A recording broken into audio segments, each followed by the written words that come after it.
कल्पना कीजिए, एक ऐसा इंसान कमरे में प्रवेश करता है और बिना कुछ कहे सबकी नजरें उसी पर टिक जाती हैं। वो सबसे सुंदर नहीं है, सबसे अमीर भी नहीं, लेकिन उसके अंदर कुछ ऐसा है जो लोगों को उसकी ओर खींचता है। एक रहस्य, एक ऊर्जा, एक एहसास। और लोग खुद से पूछते हैं, आखिर इसमें ऐसा क्या है? यही सवाल इस किताब की आत्मा है। द आर्ट ऑफ सेडक्शन केवल प्रेम की किताब नहीं है, ये मानव मन को समझने की किताब है। ये बताती है कि लोग क्यों आकर्षित होते हैं, क्यों कुछ चेहरे भूल जाते हैं और कुछ लोग हमारी यादों में हमेशा के लिए बस जाते हैं। ये किताब आपको ये नहीं सिखाती कि किसी को कैसे धोखा देना है, बल्कि ये समझाती है कि इंसान का दिल कैसे काम करता है। और सबसे महत्वपूर्ण बात, हर इंसान के भीतर आकर्षण की शक्ति पहले से मौजूद होती है, बस ज्यादातर लोग उसे पहचान नहीं पाते। अध्याय 1, आकर्षण की शुरुआत। हजारों साल पहले दुनिया ताकत से चलती थी। राजा तलवार से राज करते थे, साम्राज्य युद्ध से जीते जाते थे। जिसके पास शक्ति थी वही विजेता था। लेकिन समाज में एक वर्ग ऐसा था जिसके पास कोई राजनीतिक शक्ति नहीं थी, महिलाएं। वे युद्ध नहीं लड़ सकती थीं, राजनीति नहीं चला सकती थीं। उन्हें हमेशा कमजोर माना गया। लेकिन फिर इतिहास में कुछ महिलाओं ने एक ऐसी शक्ति खोजी जो तलवार से भी ज्यादा खतरनाक थी, आकर्षण। उन्होंने समझा कि पुरुषों की सबसे बड़ी कमजोरी उनका मन है। अगर कल्पना को छेड़ दिया जाए, अगर चाहत को अधूरा छोड़ दिया जाए, अगर किसी को यह महसूस कराया जाए कि वो कुछ असाधारण अनुभव कर रहा है, तो वही शक्तिशाली आदमी धीरे धीरे भावनाओं का कैदी बन जाता है। यहीं से सेडक्शन की कला पैदा हुई। अध्याय 2, क्लियोपेट्रा, मोहिनी रानी। इतिहास में बहुत सी रानियां हुई, लेकिन क्लियोपेट्रा का नाम अलग चमकता है। क्यों? क्योंकि वो सिर्फ रानी नहीं थी, वो एक अनुभव थी। जब जूलियस सीजर मिस्र पहुंचा, तब क्लियोपेट्रा सत्ता से बाहर कर दी गई थी। उसके दुश्मन उसे खत्म करना चाहते थे, लेकिन उसने युद्ध नहीं चुना, उसने चुना प्रभाव। एक रात सीजर अपने सैनिकों के साथ रणनीति बना रहा था। तभी एक व्यापारी महल में आया। उसके पास एक बड़ा कालीन था।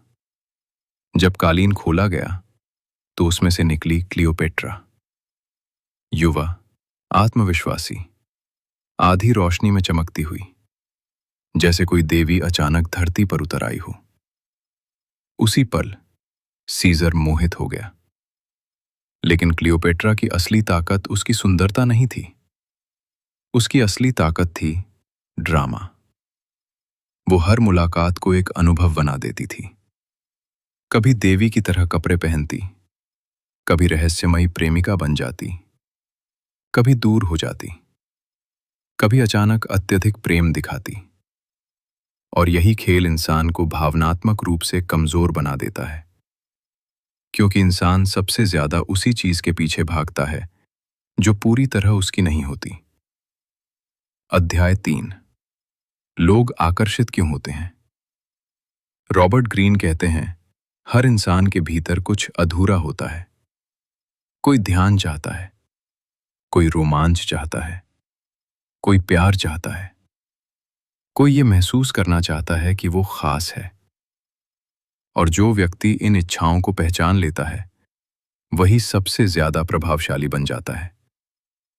लोग अक्सर सच से नहीं, अपने सपनों से प्यार करते हैं।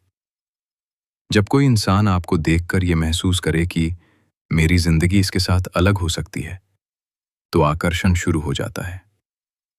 सिडक्शन का मतलब केवल शारीरिक आकर्षण नहीं है, ये कल्पना पैदा करना है। अध्याय 4, जीवन एक मंच है। इस किताब का एक बेहद गहरा विचार है। दुनिया एक थिएटर है। ज्यादातर लोग अपनी जिंदगी में फंसे हुए महसूस करते हैं। हर दिन वही काम, वही जिम्मेदारियां, वही संघर्ष। लेकिन सेड्यूसर अलग होता है। वो जिंदगी को प्रदर्शन की तरह जीता है। उसके कपड़े, उसकी आवाज, उसका चलना, उसकी बातें, सब में थोड़ा जादू होता है। वो लोगों को रोजमर्रा की जिंदगी से बाहर निकाल देता है और इंसान हमेशा उसी व्यक्ति की ओर आकर्षित होता है जो उसे उसकी साधारण दुनिया से दूर ले जाए। अध्याय 5, 9 प्रकार के सेड्यूसर्स। ये किताब बताती है कि आकर्षक लोगों के 9 प्रमुख प्रकार होते हैं। 1, द सायरन। वो जो केवल मौजूदगी से लोगों को सम्मोहित कर दे। उसके आसपास सब कुछ अधिक जीवंत लगता है। उसकी आवाज, उसकी चाल, उसकी आंखें, सब किसी सपने जैसे लगते हैं। 2, द रेक। ऐसा व्यक्ति जो सामने वाले को अत्यधिक चाहत महसूस कराए। जब वो किसी को पसंद करता है तो पूरी दुनिया भूल जाता है और यही तीव्रता लोगों को उसकी ओर खींचती है। 3, द आइडियल लवर। ये व्यक्ति सामने वाले के सपनों का रूप बन जाता है। जो प्यार, रोमांस, समझ दूसरों को नहीं मिलता। आइडियल लवर वही सब बन जाता है। 4, द डैंडी। जो समाज के नियमों से अलग चलता है। रहस्यमयी, अलग, थोड़ा विद्रोही। और यही अलगपन आकर्षण बन जाता है। 5, द नेचुरल। जो मासूमियत से दिल जीत लेता है। उसके अंदर बचपन जैसी ऊर्जा होती है और लोग उसके पास खुद को सुरक्षित महसूस करते हैं। 6, द कॉकविट। सबसे खतरनाक प्रकार।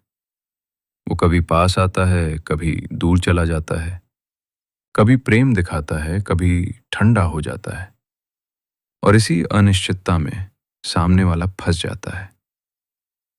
7, द चार्मर। चार्मर्स लोगों को खास महसूस कराते हैं। वे सुनते हैं, समझते हैं और सामने वाले के अहंकार को सहलाते हैं। 8, द क्रिज्मेटिक। इनके अंदर आत्मविश्वास आग की तरह जलता है। वे खुद पर विश्वास करते हैं और यही विश्वास दूसरों को आकर्षित करता है। 9, द स्टार। स्टार्स हमेशा थोड़े दूर रहते हैं। वे पूरी तरह समझ में नहीं आते और रहस्य हमेशा आकर्षण पैदा करता है। अध्याय 6, रहस्य की शक्ति। जब कोई इंसान पूरी तरह समझ में आ जाए तो उसका जादू खत्म होने लगता है। इसलिए सेडक्शन का सबसे बड़ा नियम है, कभी पूरी तरह खुद को उजागर मत करो। थोड़ा रहस्य छोड़ो, थोड़ी दूरी छोड़ो, थोड़ी कल्पना बचा कर रखो। क्योंकि इंसान कल्पना से प्यार करता है। वो अक्सर हकीकत से ज्यादा सुंदर होती है। अध्याय 7, मनोविज्ञान की कला। सेड्यूसर्स लोगों को नियंत्रित नहीं करते। वे लोगों को समझते हैं। वे ध्यान देते हैं कि सामने वाला क्या चाहता है, किस बात से डरता है, किस चीज की कमी महसूस करता है और फिर वे वही बन जाते हैं जिसकी सामने वाले को सबसे ज्यादा जरूरत होती है। यही वजह है कि महान सेड्यूसर्स बेहद अच्छे ऑब्जर्वर्स होते हैं। वे सुनते ज्यादा हैं, बोलते कम। अध्याय 8, आकर्षण और शक्ति। ये किताब बार बार एक बात कहती है, सेडक्शन एक प्रकार की शक्ति है। राजनीति में, व्यापार में, फिल्मों में, सोशल मीडिया में, हर जगह लोग आपकी भावनाओं को प्रभावित करने की कोशिश कर रहे हैं। नेपोलियन बोनापार्ट ने लोगों को अपने शब्दों से सम्मोहित किया। जॉन एफ कैनेडी ने अपने करिश्मे से लोगों का दिल जीता। फिल्म स्टार्स अपनी रहस्यमयी छवि से लोगों को दीवाना बनाते हैं। क्योंकि इंसान तर्क से कम, भावनाओं से ज्यादा प्रभावित होता है। अध्याय 9। Anti seducer. कुछ लोग ऐसे होते हैं जिनके पास बैठते ही ऊर्जा खत्म होने लगती है। वे लगातार शिकायत करते हैं, बहुत जरूरतमंद होते हैं, खुद के बारे में ही बात करते हैं, असुरक्षित महसूस करते हैं। ऐसे लोग दूसरों को दूर धकेलते हैं। इसलिए किताब कहती है, अगर आकर्षक बनना है तो पहले अपने अंदर की असुरक्षा को समझो। अध्याय 10। प्यार, भ्रम और कल्पना। किताब का सबसे गहरा विचार यह है कि लोग अक्सर किसी इंसान से नहीं, उस इंसान के साथ जुड़ी कल्पना से प्यार करते हैं। हम सब अपने अंदर कोई सपना लेकर जीते हैं, और जब कोई व्यक्ति उस सपने का हिस्सा बन जाता है तो हम उसकी ओर खिंच जाते हैं। यही सिडक्शन की असली शक्ति है। अंतिम संदेश। द आर्ट ऑफ सेडक्शन हमें यह नहीं सिखाती कि लोगों को इस्तेमाल कैसे किया जाए। यह हमें यह सिखाती है कि मानव मन कैसे काम करता है, लोग क्यों आकर्षित होते हैं और क्यों कुछ लोग हमेशा याद रह जाते हैं। इस किताब का सबसे बड़ा संदेश शायद यही है, हर इंसान अपने जीवन में जादू महसूस करना चाहता है, और जो व्यक्ति दूसरों को वो एहसास दे देता है वो कभी भुलाया नहीं जाता।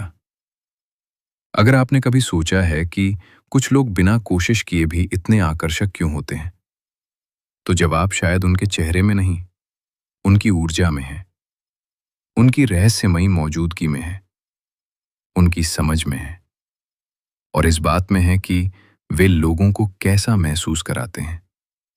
क्योंकि आखिर में लोग ये भूल जाते हैं कि आपने क्या कहा था, लेकिन ये कभी नहीं भूलते कि आपने उन्हें कैसा महसूस कराया था।